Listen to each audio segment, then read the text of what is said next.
The Morris family. Chris here.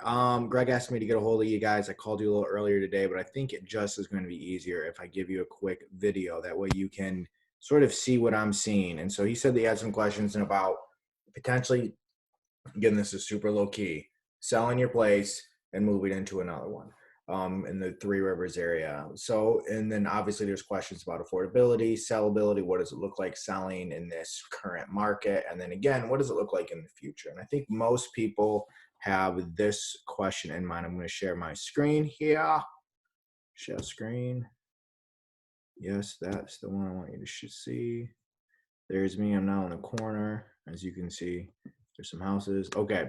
So I think the first question that most people have typically are we going to have something in comparison to 2008, right? That is a fear that a lot of people have. And so I want to just isolate a little bit of what that meant. So this is what happened in 2007, 2008, and 2009. So we had depreciation in the market as a whole. We add these up, we have roughly 20% depreciation throughout these 3 years. These were the only 3 years that homes depreciated. And the NASDAQ, S&D or S&P 500, that took a 51% hit. Now, we have rebounded since then. So, but I want to explain, most people want to think every recession is going to directly impact real estate, and it doesn't. And I want to explain why. One of the reasons is because we are in a different environment than we were then. And I want to show you a few things to sort of highlight that. One is annual home appreciation rates. Prior to the crash, we had significantly higher appreciation, as you can see here, from 2000 to 2005. Okay. But from 2014 to 2019, we've had more conservative appreciation. So we haven't really had a ramp up like we had before.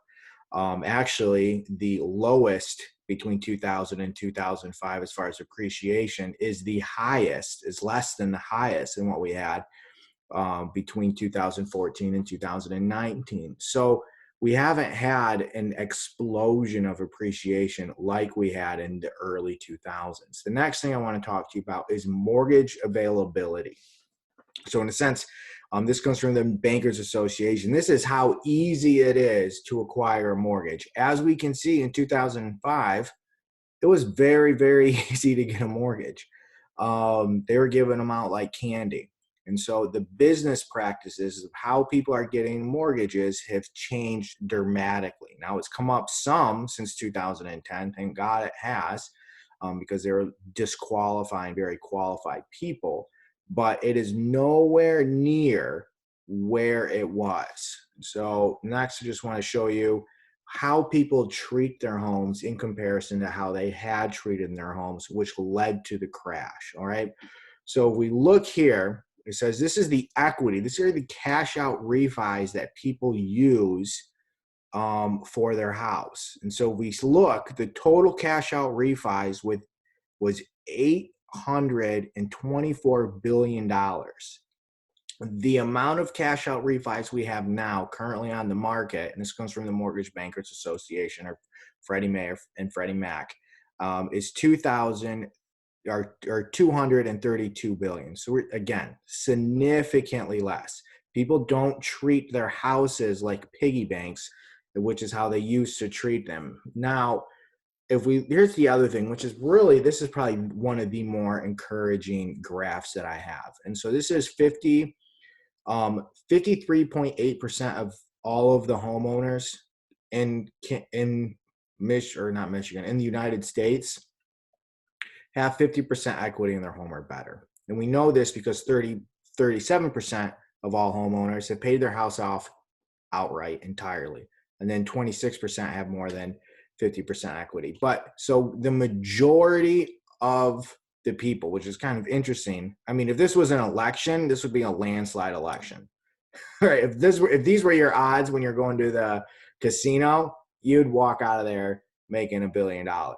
But anyway, so more people have more money in their house than they had. So in other words, the market would have to, in order to get a crisis like we had before, where people were literally walking away from their houses because the market came down 20%, we would have to, in order for that to be the majority of the people, we would have to have 50% depreciation. And that is just incredibly unlikely. And I'll share with you why. One of the reasons is in 2006, 25% of the annual income that every single American had went directly to paying a mortgage. That today is now 14.8%. Let's see, is there another thing, something up here? Hold on. This is, yeah, while we're here, I guess I was like, this is what they're anticipating as far as the growth goes for the not GDP, for the stock market. They're anticipating the downturn in the second quarter, which we're in now, but then, JP Mortgage, Goldman Sachs, they're all anticipating that it's going to go up higher. So this is the other interesting thing I want to talk to you about too. So we've had, you can see out of every single recession that we've had, the only one that had significant depreciation in homes, which again, we don't have the same environment that we had before, was in 2008. The four prior, we had little or increased appreciation. So again, the environment's not the same to see this kind of depreciation. Now, I want to say, where is it at? Sorry, it's like I actually plan on doing an amazing video for you guys, but unfortunately, I'm not great at editing videos, and it was going to take way too much. It was like, oh, don't even have this software available. So this is the other thing I want to talk to you about. So this is every single time, this graph here, and shows every single time there was some sort of viral outbreak, okay? And the stock market always took a hit every single time. However, it always rebounded relatively quickly. So I don't know how encouraging that is, but to me, it's like historically, these sort of things simply don't last. So now moving on, let's get rid of this. Moving on to jobs. I think this is the thing that most people are going to be concerned about because this does impact the market, but probably less than what you're anticipating. So let's not sugarcoat anything. There are 6 million, whatever this number is, almost 7 million people. Whoa. 7 million people don't have jobs. Here's how that breaks down. The majority of the people are food and service industry. This includes teenagers.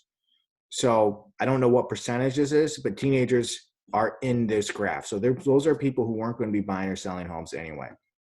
And then the rest of these, if we look, construction workers, when the state, they're currently got pulled off jobs that they can currently start working on as soon as the state lets them start working.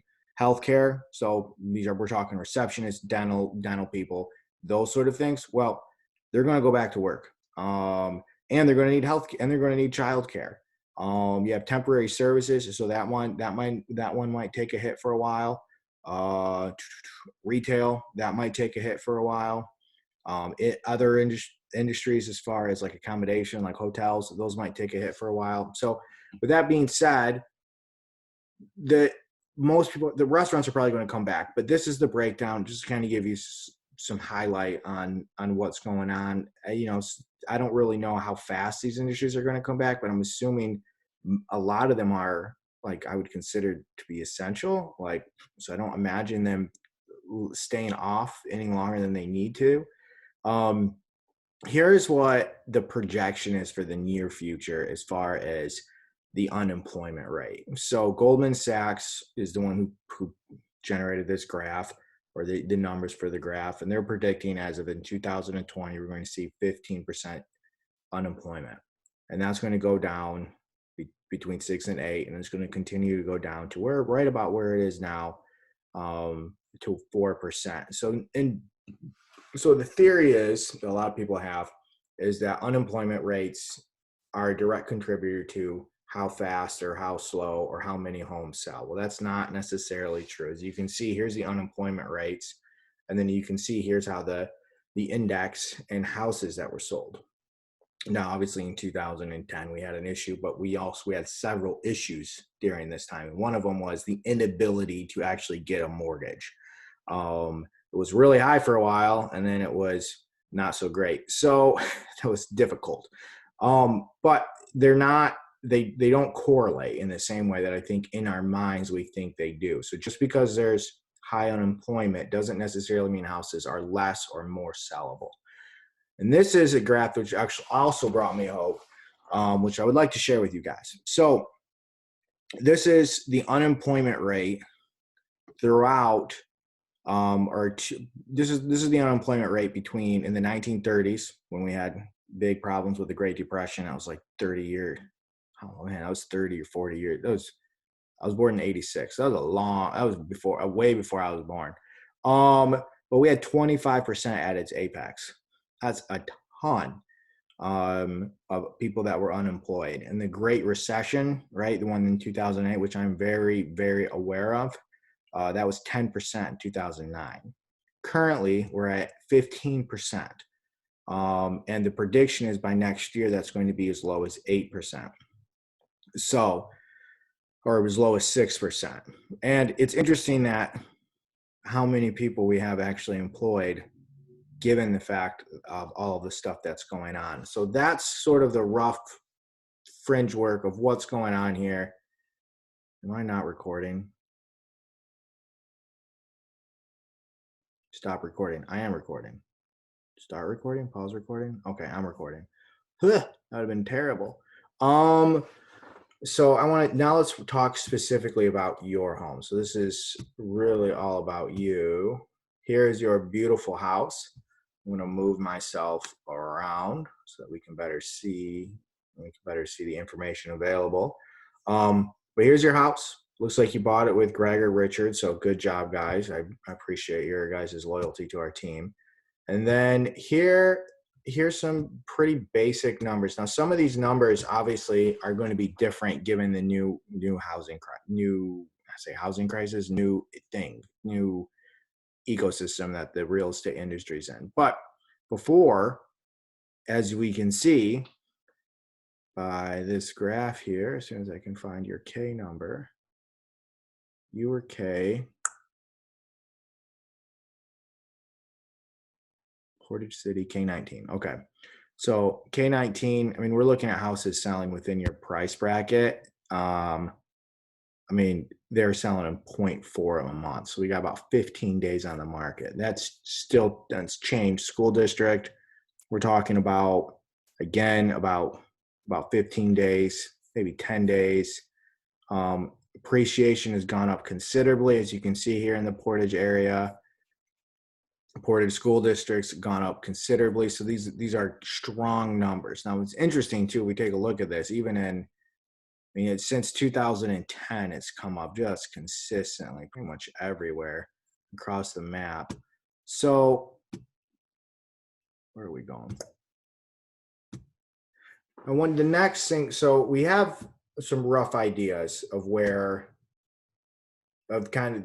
it's just interesting. So let's look at your competition. I think this is, I'm actually slide myself back up here. And so here's your neighborhood as soon as it pops up. And as of right now, there are 14 homes that have sold or are active in your neighborhood. And if we take a look at what's pending, there's one.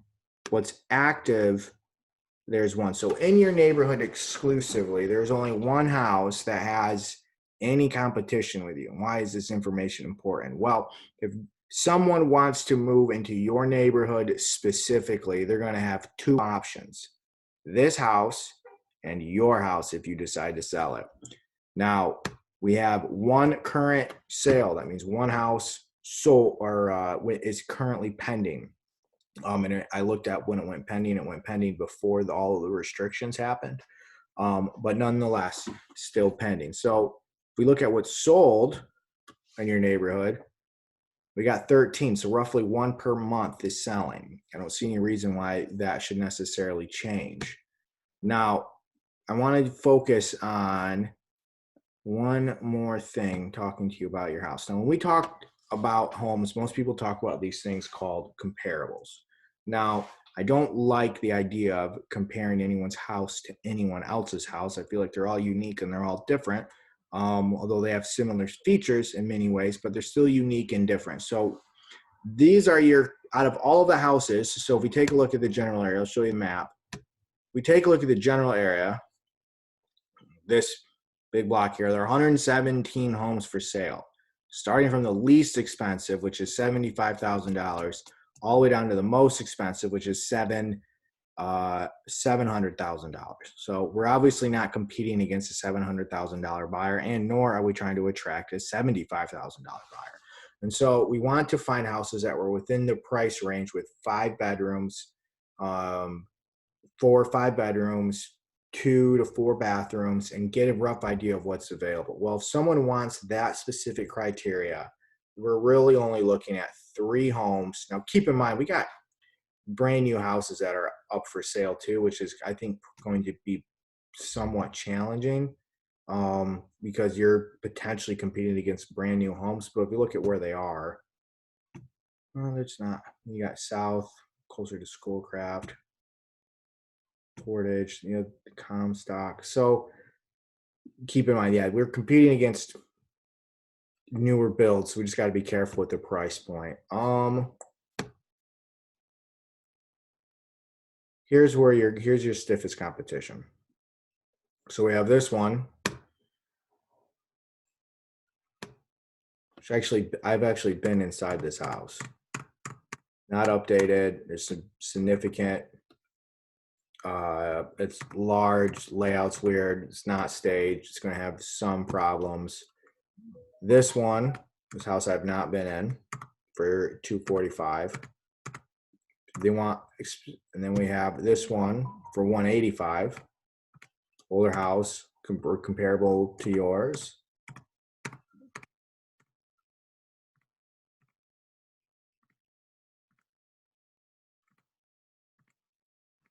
I'll send you these two so you can take a look at them. So some new builds here. Let's look at the stats on these. I wonder if they have basements. Yeah, they do have a basement, 900 square feet. So your house, comparable square footage, but they want 220,000. 230,000. This one they want 240,000. 4 beds, 3 baths, 1,800 square feet finished, all levels. 100 square feet in the basement.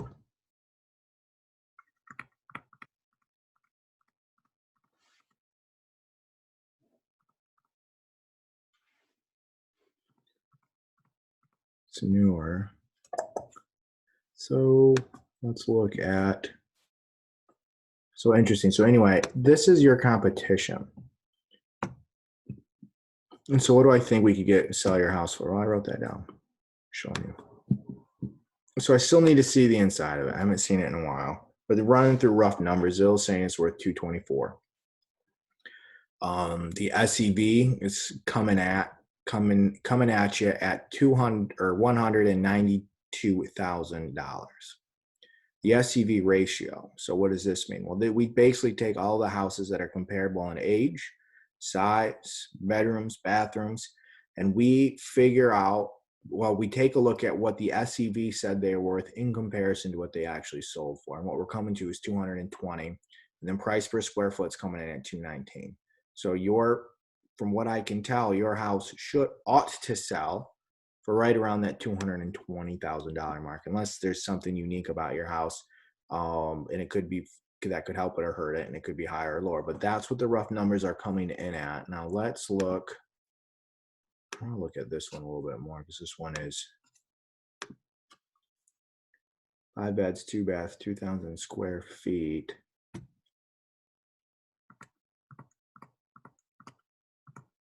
pretty good. I wonder what the layout's like. It's hard to tell. I wonder if it's an odd layout. Interesting that they have, I don't know if this is in the basement or upstairs in the closet, but they have a circuit panel here, which is interesting. Here's their basement's finished. Competing against newer houses. So we're really hovering in between that 2 and 220 based on competition. I don't think this one's overpriced. Kind of watching me think here. I don't know if you like it or not.